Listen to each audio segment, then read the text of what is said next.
21 رمضان المبارک کا دن وہ دن ہے جس دن حضرت علی رضی اللہ تعالیٰ عنہ کی جدائی کا غم اہل اسلام کو ملا۔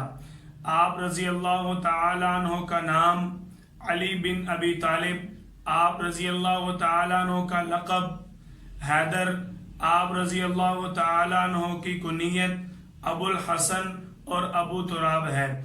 آپ رضی اللہ تعالیٰ عنہ کی پیدائش نبی کریم صلی اللہ علیہ وسلم کو نبوت ملنے سے 10 سال قبل ہوئی۔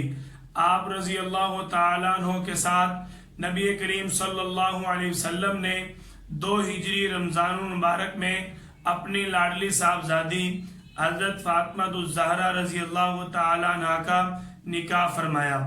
آپ رضی اللہ تعالیٰ عنہ کے فضائل کے بارے میں مسلم شریف کتاب الفضائل میں پیارے نبی صلی اللہ علیہ وسلم نے فرمایا کہ جس کو حضرت علی رضی اللہ تعالیٰ عنہ کے ساتھ محبت نہیں ہے وہ شخص مومن کہلانے کا حقدار نہیں ہے۔ نبی کریم صلی اللہ علیہ وسلم نے حضرت علی رضی اللہ تعالیٰ عنہ کو اپنی حیات مبارکہ کے اندر ہی شہادت کی پیشین گوئی فرما دی۔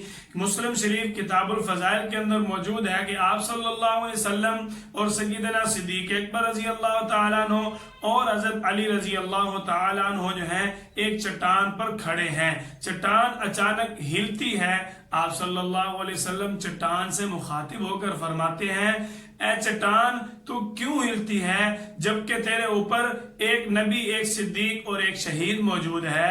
آپ صلی اللہ علیہ وسلم نے حضرت علی رضی اللہ تعالیٰ عنہ کو زندگی کے اندر ہی شہادت کی پیشین گوئی فرما دی۔ حضرت علی رضی اللہ تعالیٰ عنہ کی خصوصیات میں ایک عام خصوصیت کہ حضرت علی رضی اللہ تعالیٰ عنہ کو یہ شرف حاصل ہے کہ سب سے پہلے بچوں میں حضرت علی رضی اللہ تعالیٰ عنہ نے اسلام کو قبول فرمایا۔ حضرت علی رضی اللہ تعالیٰ عنہ کی خصوصیت ہے کہ آپ رضی اللہ تعالیٰ عنہ چوتھے مسلمانوں کے خلیفہ مقرر ہوئے۔ 4 سال 9 ماہ حضرت علی رضی اللہ تعالیٰ عنہ نے مسلمانوں پر خلافت کی۔ علی رضی اللہ تعالیٰ عنہ کی شہادت کس طرح ہوئی کہ آپ رضی اللہ تعالیٰ عنہ فجر کی نماز کے لیے کوفہ کی مسجد میں تشریف لا رہے ہیں کہ راستے میں ایک بدبخت عبد الرحمن ابن ملجم نامی شخص جو ہے وہ حضرت علی رضی اللہ تعالیٰ عنہ پر حملہ کر دیتا ہے۔ آپ رضی اللہ تعالیٰ عنہ 3 دن ان زخموں کے اندر بیمار رہتے ہیں، پھر حضرت علی رضی اللہ تعالیٰ عنہ 21 رمضان المبارک 40 ہجری کو شہادت کے منصب پر فائز ہو جاتے ہیں۔ اللہ جل جلالہ حضرت علی رضی اللہ تعالیٰ عنہ شیر خدا کی محبت کے بارے میں آپ صلی اللہ علیہ وسلم کی تعلیمات کے مطابق حضرت علی رضی اللہ تعالیٰ عنہ کی ہمیں سچی اور سچی محبت عطا فرمائے۔